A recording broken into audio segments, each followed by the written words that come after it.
তাদের একটা কথা বলি, বৃদ্ধা হয়ে গেলে মা বাবাকে বোঝা না মনে করে আশীর্বাদ বলে মনে করো। তাদের আশীর্বাদ সবসময় মাথায় থাকে। আর সবসময় এটাই বলবো, দুটো ভাতের জন্য মা বাবাকে কখনোই বৃদ্ধাশ্রমে দিয়ে এসো না, বা মা বাবাকে ঠেলে ফেলে দিও না।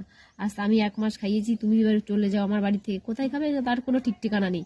কোন ভাই খাওয়ালো, কোন ভাই খাওয়ালো। আমি একটা কথাই বলবো, জীবনে 10টা সন্তান জন্ম দিলেও কি 10জন কি সমানভাবে দেখবে?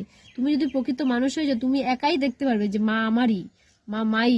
তাই মা ভাই ভাগ, ভাই দিয়ে কখনো ভাগ হয় না।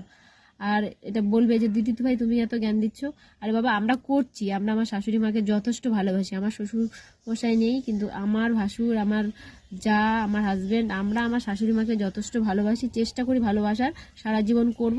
এবং আমার নিজের মা বাবাকেও তোমরা এটা খোঁজ নিয়ে দেখতে পারো। কিন্তু তোমাদের একটা এটাই রিকোয়েস্ট আমার কাছে, অন্তত আমার তরফ থেকে, মা বাবাকে কখনো অবহেলা করো না, কারণ কর্মের ফল কখনো বিফলে যায় না।